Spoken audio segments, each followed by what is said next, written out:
There's a moment that every dynasty dreads, a moment when the crowd turns, when the palace gates feel less like protection and more like a cage, when the cheering stops and something colder takes its place. For Spain's royal family, the House of Bourbon, that moment arrived on the 14th of April 1931, and when it did, it didn't just remove a king from a throne.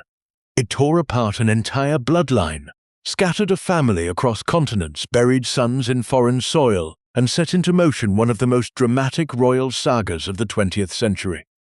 A story of exile, civil war, dictatorship, hemophilia, betrayal, and an almost unbelievable comeback that nobody saw coming.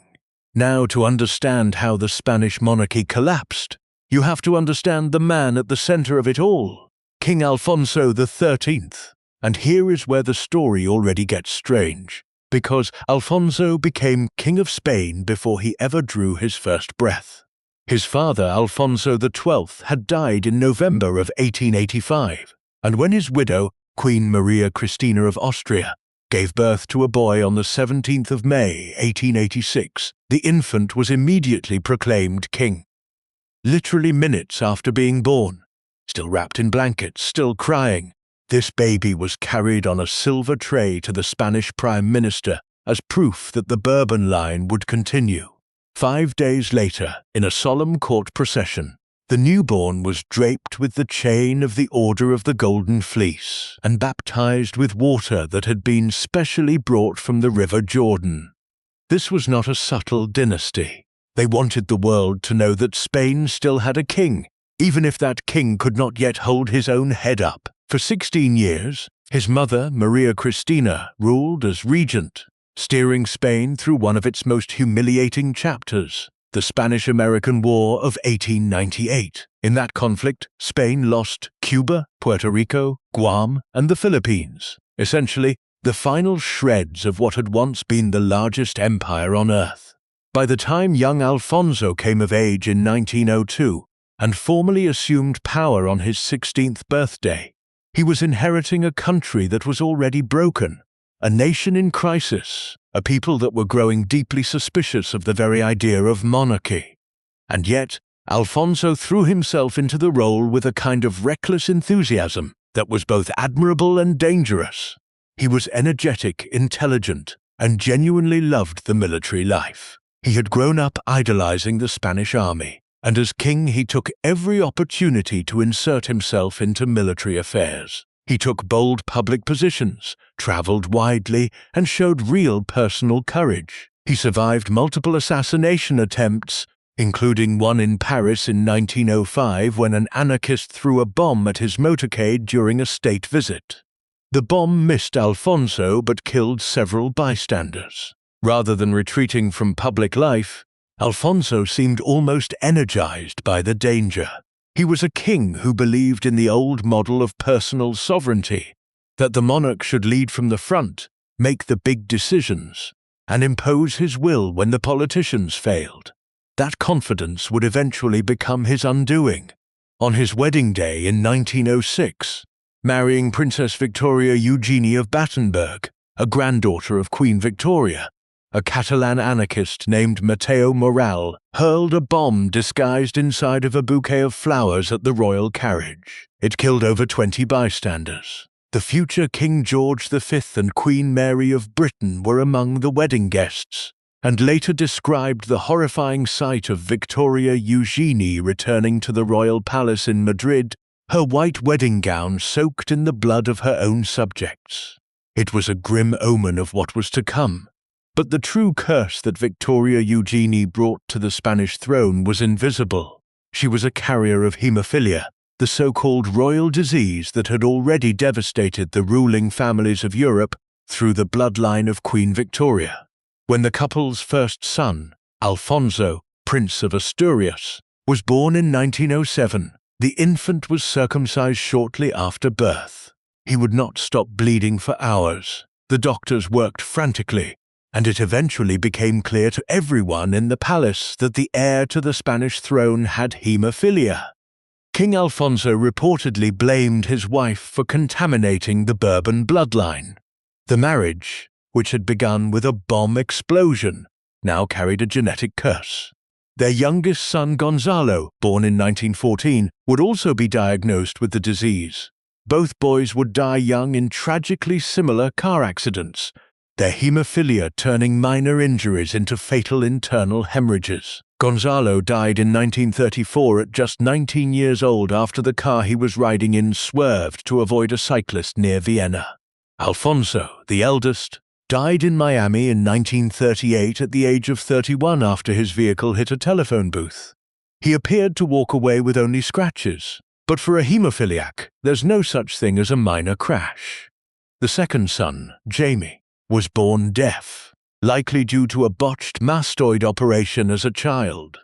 His disability was considered incompatible with the duties of a king, and he was eventually pressured to renounce his claim to the throne. That left only the third son, Juan, born in 1913, as the viable heir to a dynasty that was already crumbling around them. 7 children in total, and only one would carry the family's future forward, a dynasty ravaged from within, even as it was being torn apart from the outside. Now, let us rewind slightly because the political collapse of King Alfonso XIII did not happen overnight. Spain in the early 20th century was a mess of contradictions. It had a constitution, but it barely functioned. Political parties rotated in and out of power through a corrupt system of managed elections that everyone knew was rigged. Real governance was practically non-existent. The military kept intervening. Workers were radicalized. Catalonia wanted autonomy. Morocco was a bloody colonial quagmire. Between 1902 and 1923, Spain cycled through 33 different governments. 33 in just over 2 decades. The country was ungovernable, and the king knew it. So, when General Miguel Primo de Rivera staged a military coup in September of 1923, Alfonso did something that sealed his fate. He did not resist. He did not condemn it. He embraced it. He effectively backed the dictatorship, seeing it as a way to restore order and bypass the dysfunction of parliamentary politics. For a while, it seemed to work. Primo de Rivera stabilized the economy, invested in infrastructure, and suppressed dissent. But dictatorships have a shelf life. By the late 1920s, the Spanish economy was faltering again. Public opinion had turned. The military itself was fracturing, and even Primo de Rivera's own supporters were abandoning him. In January of 1930, he resigned. And here's the critical point. Because Alfonso had tied the crown directly to the dictatorship. When the dictatorship fell, the monarchy fell with it. They were fused together in the public mind. The king had gambled his throne on a general, and he lost. What followed was a brief, desperate period known as the Dicta Blanda, a soft dictatorship under General Damaso Berenguer, who tried to navigate Spain back toward constitutional government. Without actually holding elections that might deliver a verdict, the monarchy could not survive. But the pressure was too intense. Republican and socialist movements were surging, and eventually Alfonso agreed to hold municipal elections in April of 1931, hoping to demonstrate that local governance could still function under the crown. He was catastrophically wrong. On the 12th of April 1931, the results came in. In every major city and provincial capital across Spain, the Republican Socialist coalition had won overwhelming victories. The monarchist candidates were crushed in the urban centers. Now, technically, the monarchists did win more total seats across the countryside, but everyone understood the real message. The cities, where the votes were free and fair, had spoken, and they said they wanted a republic. The reaction was immediate and volcanic. Spontaneous celebrations erupted in town squares across the country. Republican flags, the tricolor of red, yellow, and purple, appeared in windows and on balconies. Crowds flooded the streets chanting for the Republic. In Madrid, the atmosphere crackled with a mix of euphoria and menace. The leaders of the Republican and Socialist parties demanded that the king abdicate. Military commanders and civil guard officials privately informed the palace that they could not guarantee the loyalty of their troops if it came to a confrontation in the streets. The king's own ministers counseled against resistance. Alfonso XIII was a proud man and a stubborn one, but he was not a fool. He could read the room. On the 14th of April, he made the decision to leave Spain, but critically, he refused to abdicate. He suspended the exercise of his royal prerogatives, a carefully chosen legal distinction. He was leaving, but he was not giving up the crown. His final statement, he wrote that he hoped to avoid a civil war, and that he did not want to see Spaniards fighting Spaniards. It was, in a way, prophetic because a civil war was exactly what was coming. He just would not be there to stop it. The departure itself was almost cinematic in its sadness.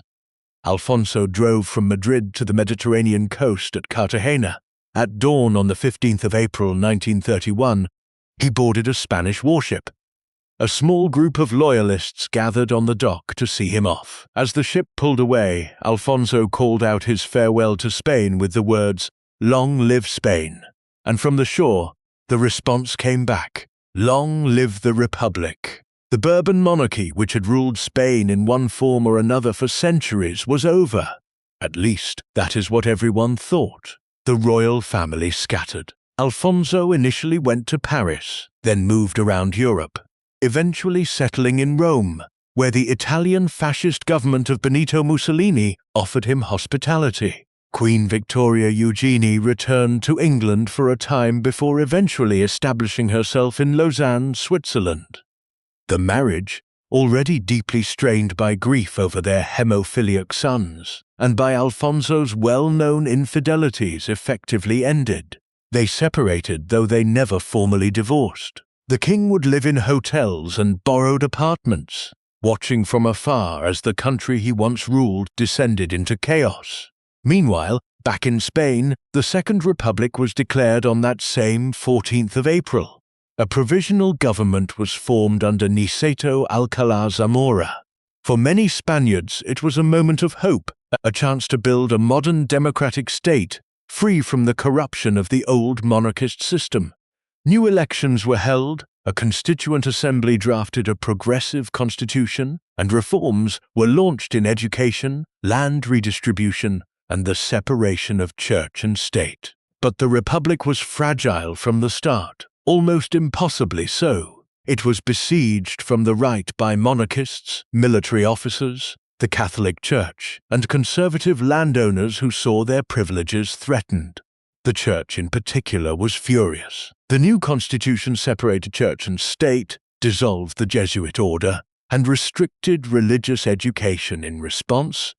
Mobs attacked and burned churches across Spain in May of 1931. And the government's failure to stop the violence alienated moderate Catholics who might otherwise have supported the Republic.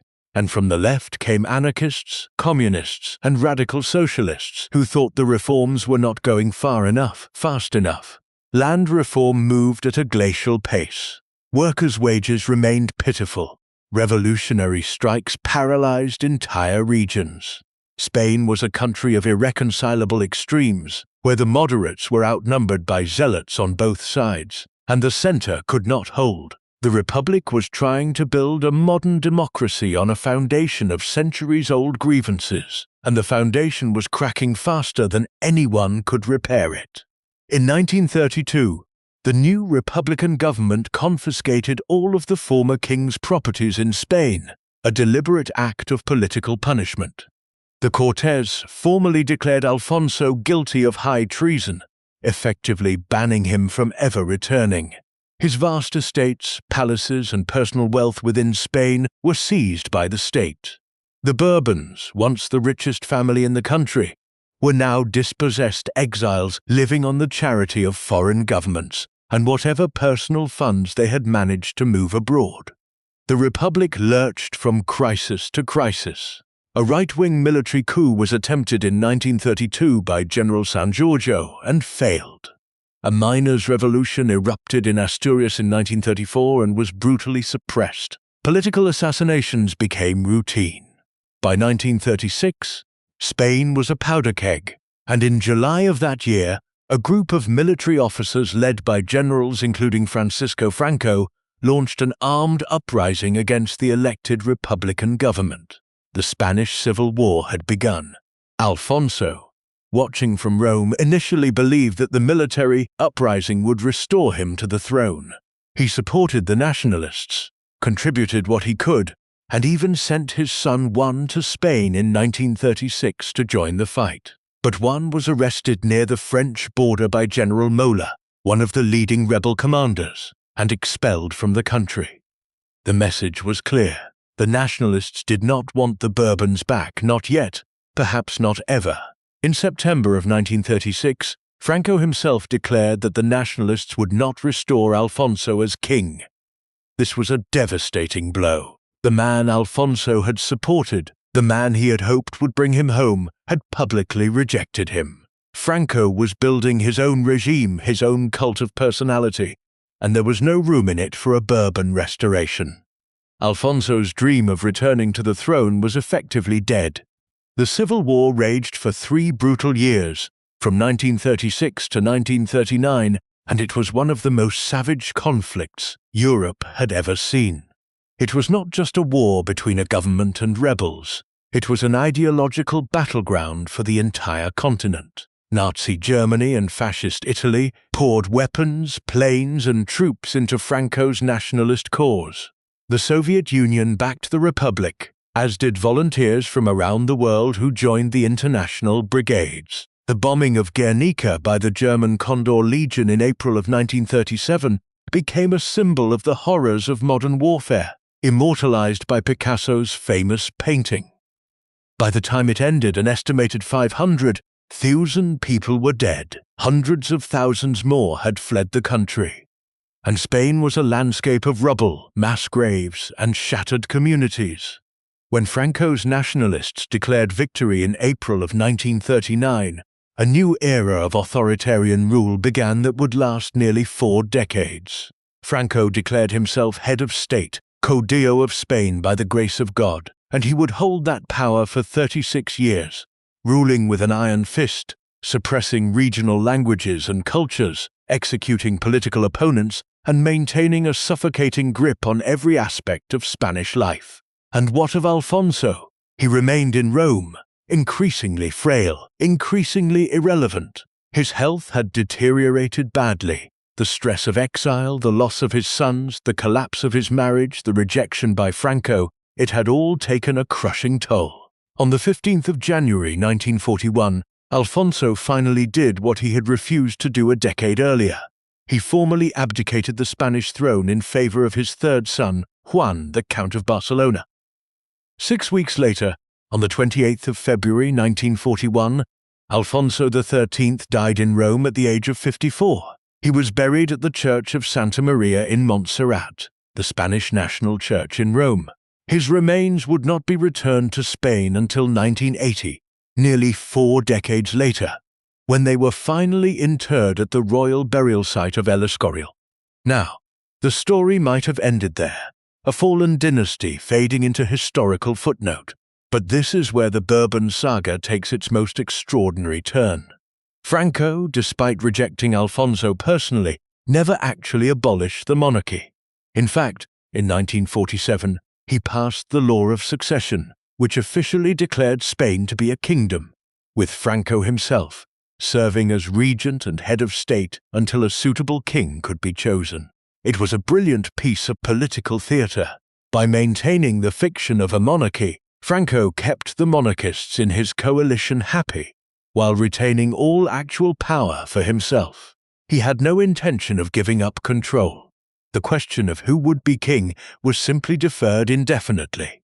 Juan, the Count of Barcelona, who was now the legitimate Bourbon claimant, expected to be that king. He waited in exile in Estoril, Portugal, maintaining a kind of shadow court, issuing manifestos calling for democratic reform and the restoration of the monarchy under a constitutional framework. But Franco viewed Juan as dangerously liberal. The Count had called for free elections, political amnesty, and a Bill of Rights, positions that were completely unacceptable to the Franco regime. So, Franco decided to skip a generation. Instead of Juan, Franco set his sights on one son, Juan Carlos. Born in Rome in 1938, just 3 years before his grandfather Alfonso's death. Franco's calculation was simple. If he could educate and groom the young prince himself, he could shape a future king who would be loyal to the Francoist system, a king who would preserve the regime's legacy even after Franco was gone. It was a calculated gamble with a dynasty. In 1948, when Juan Carlos was just 10 years old, Franco convinced Juan to send the boy to Spain to be educated. It was an agonizing decision for Juan, who understood he was essentially handing his son over to a dictator. But he also knew it was the only path back to the throne. The boy was essentially a hostage dressed up as an heir. Juan Carlos grew up in Spain, attending military academies in Zaragoza and universities in Madrid, surrounded by regime loyalists, immersed in Francoist ideology. He learned to navigate the treacherous politics of the Franco court, saying the right things to the right people, never showing his hand. He met regularly with Franco, stood beside him at official ceremonies, and publicly supported the regime. Whether he genuinely believed in it, or was simply playing a long and brilliant game of survival, is a question that historians still debate. What is clear is that the young prince was absorbing everything, watching how power worked, how it was maintained, and how eventually it might be transformed. There was also personal tragedy during this period. In 1956, Juan Carlos's younger brother Alfonso died at the age of 14 in Estoril, Portugal. The official account states that a revolver Alfonso was handling accidentally discharged, killing him. Juan Carlos was reportedly present when it happened. The exact circumstances have never been fully clarified, and the incident cast a long shadow over the family.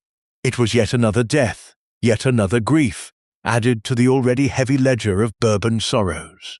In 1969, Franco made it official. He bypassed Juan, the Count of Barcelona, and designated Juan Carlos as his successor with the title of Prince of Spain. The move humiliated Juan, who felt he had been robbed of his birthright. The father-son relationship was severely strained. Juan Carlos was caught between loyalty to his father and obedience to the dictator who held Spain's future and his own in his hands. For the next 6 years, Juan Carlos waited. Franco's health declined steadily through the early 1970s. On the 20th of November 1975, Francisco Franco died at the age of 82 after weeks of medical intervention that had kept him alive far beyond what was natural. 2 days later, on the 22nd of November 1975, Juan Carlos was formally proclaimed King of Spain before the Francoist Cortes. He wore a military uniform, swore an oath to uphold Franco's laws, and delivered a speech that emphasized national unity and reconciliation. Everyone was watching. The old Francoists expected him to preserve the regime. The Democrats hoped he would dismantle it. The international community waited to see which way Spain would turn, and Juan Carlos, the grandson of a deposed king, the son of a bypassed heir, a man raised under dictatorship, did something that stunned them all. He chose democracy. Not immediately, and not without enormous political skill, but steadily and deliberately, Juan Carlos steered Spain away from authoritarianism and toward constitutional monarchy. He appointed Adolfo Suárez, a young and relatively unknown politician with roots in the Francoist system, as prime minister. Suárez, with the king's backing, engineered a legal transition from within, persuading the Francoist Cortes to essentially vote itself out of existence by approving political reforms that opened the door to free elections, legal political parties, and a new constitution. In 1977, Spain held its first free elections in over 4 decades. In 1978, a new constitution was approved by referendum, establishing Spain as a parliamentary monarchy with the king as a largely ceremonial head of state. Juan Carlos's father, Juan, finally renounced his own claim to the throne in 1977, recognizing his son as the legitimate king. It was a bittersweet moment. Juan had spent his entire adult life waiting for a crown that would never come. He died in 1993. But the transition was not without peril. On the 23rd of February 1981, In what became known as 23F, a group of civil guard officers and military hardliners attempted a coup. Lieutenant Colonel Antonio Tejero stormed into the Congress of Deputies with 200 armed men, fired shots into the ceiling, and ordered everyone to the floor. Meanwhile in Valencia, General Jaime Milans del Bosch rolled tanks into the streets. For 18 hours, Spain held its breath. The coup plotters claimed to be acting in the name of the king, but Juan Carlos refused to play along. For hours, while the country teetered on the edge of catastrophe, the king worked the phones. He personally called military commanders in every region of Spain one by one, ordering them to remain loyal to the constitution and to keep their troops in their barracks. It was nerve-wracking, delicate work. Some commanders were sympathetic to the coup. Others were waiting to see which way the wind would blow before committing.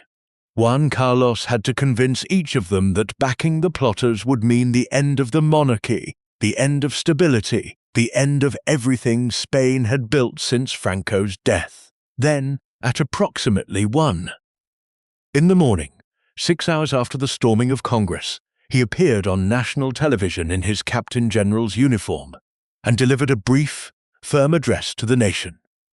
He spoke carefully, deliberately, making it absolutely clear that the Crown would not tolerate any attempt to interrupt the democratic process by force. He said the Crown would not permit actions aimed at disrupting the political process that had been approved by the Spanish people through referendum.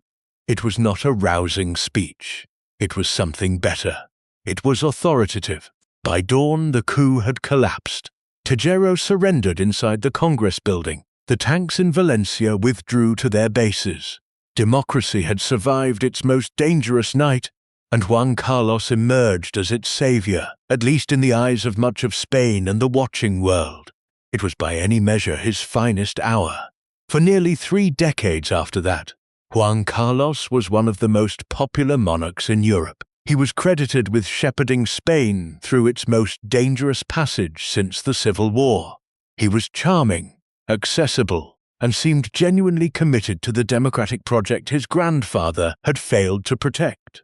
But reputations, even royal ones, are fragile things. In 2012, in the depths of Spain's worst economic crisis in half a century, with unemployment above 25% and millions of Spaniards struggling to make ends meet, it was revealed that King Juan Carlos had taken a luxury elephant hunting trip to Botswana. The photograph of the king posing beside a dead elephant became a symbol of royal excess and tone deafness. Public outrage was swift and merciless. Juan Carlos issued an extraordinary public apology, the kind of thing Spanish kings had simply never done before. But the damage was done. Then came the corruption scandals. His son-in-law, Iñaki Urdangarin, was convicted of fraud and embezzlement in a case that dragged the royal family's name through the courts for years. Investigations into Juan Carlos's own financial dealings revealed a web of offshore accounts, secret funds, and allegations of illegal commissions tied to a $6.7 billion high-speed rail contract with Saudi Arabia. There were reports that the late Saudi King Abdullah had transferred $100 million to the former Spanish king through Swiss bank accounts. There were allegations of money transferred to a former mistress. It was a cascade of revelations that shredded the carefully constructed image of a democratic hero. In June of 2014, Juan Carlos abdicated in favor of his son Felipe, who became King Felipe VI. It was presented as a generational transition, a chance to renew the monarchy. But everyone understood the real reason. The institution needed to distance itself from the scandals swirling around the former king. Felipe moved quickly to shield the crown. He stripped his father of his royal stipend. He publicly renounced any personal inheritance from his father. He distanced himself as much as protocol would allow. And then, in August of 2020, Juan Carlos did something that rhymed eerily with his grandfather's departure nearly 90 years earlier. He left Spain. He boarded a private jet and flew to Abu Dhabi, where he took up residence in a luxury hotel in the United Arab Emirates. In a letter to his son, he said he was leaving to prevent his personal affairs from undermining Felipe's reign. It was exile, though no one officially called it that. Once again, a Spanish Bourbon king was living far from home, voluntarily, but not entirely by choice. His reputation in ruins, watching from the desert as his family tried to salvage the dynasty without him. Spanish prosecutors eventually dropped all investigations against Juan Carlos, partly because some of the alleged offenses fell outside the statute of limitations, and partly because of the legal immunity he enjoyed during much of the period in question. But the stain remained. He announced that he would stay in Abu Dhabi, returning to Spain only occasionally for brief visits. The man who had once been hailed as the architect of Spanish democracy was now a disgraced former monarch living in self-imposed exile in a Gulf state. And yet, incredibly, astonishingly, against nearly every prediction and probability, the Spanish monarchy persists. It has survived its second exile. King Felipe VI, born in 1968, the great-grandson of the king who fled to Rome, has worked methodically and with painstaking discipline to rebuild public trust. He has presented himself as a modern, transparent, constitutional monarch, deliberately projecting an image of sobriety and restraint in contrast to his father's later excesses. He married Letizia Orti, a former television journalist and commoner, a choice that signaled accessibility and modernity. Their two daughters, Princess Leonor, born in 2005, and Infanta Sofia, born in 2007, represent the next generation of Bourbons. But the monarchy's position in Spain remains genuinely precarious. Polls consistently show that support for the monarchy hovers somewhere between 40% and 50%, depending on the year and the question asked. Republican sentiment is strong in Catalonia, the Basque country, and among younger voters across Spain. The coalition government that came to power in 2020 included Unidas Podemos, a party that is explicitly pro-republic. The question of whether Spain should remain a monarchy is no longer taboo. It is debated openly in parliament, in the press, in universities, and in the streets. So, what are we left with? A dynasty that has been through exile twice, civil war, dictatorship, hemophilia, personal tragedy, foreign occupation, corruption scandals, and public humiliation, and somehow still sits on the throne. The House of Bourbon's survival in Spain is not a story of continuous power. It is a story of collapse and reinvention, of losing everything and clawing it back, of making impossible bargains with dictators, and then, against all odds, delivering democracy. It is also a story of how the very traits that saved the monarchy, the willingness to compromise, the instinct for self-preservation, the ability to read political winds, can, in the wrong hands, in the wrong moment, curdle into something much darker. Alfonso XIII backed a dictatorship and lost his throne. His grandson Juan Carlos dismantled a dictatorship and won it back. And then Juan Carlos himself, in the twilight of his life, reminded the world that power and privilege, left unchecked, will eventually corrupt even the most celebrated of saviors. The Spanish monarchy has always existed on borrowed time, sustained not by divine right or ancient tradition alone, but by the fragile, shifting consent of the Spanish people. And if the Bourbon story teaches us anything, it is that consent, once lost, is extraordinarily difficult to regain, and once regained it is even harder to keep. The Bourbons have a famous reputation in European history. There is an old saying attributed to Talleyrand, the French diplomat, who said of the Bourbon dynasty that they have learned nothing and forgotten nothing. It was meant as an insult, a description of a family too stubborn and too blind to adapt to changing times. And yet, in Spain at least, the Bourbons have proven remarkably adaptive, sometimes brilliantly so, sometimes disastrously so. They have learned, forgotten, fallen, and gotten back up in ways that would be dismissed as unrealistic if they appeared in fiction. So, the question that hangs over Spain today is really the same question that has haunted the Bourbons for over a century. Can a royal family that has fallen so many times keep getting back up? Or is the next fall the one they don't recover from? If you found this story fascinating, do me a favor and hit that subscribe button. It really does help the channel grow, and I would genuinely appreciate it. Also, if you enjoyed this, you are going to love the video we did on the Rothschilds, so make sure to check that one out next.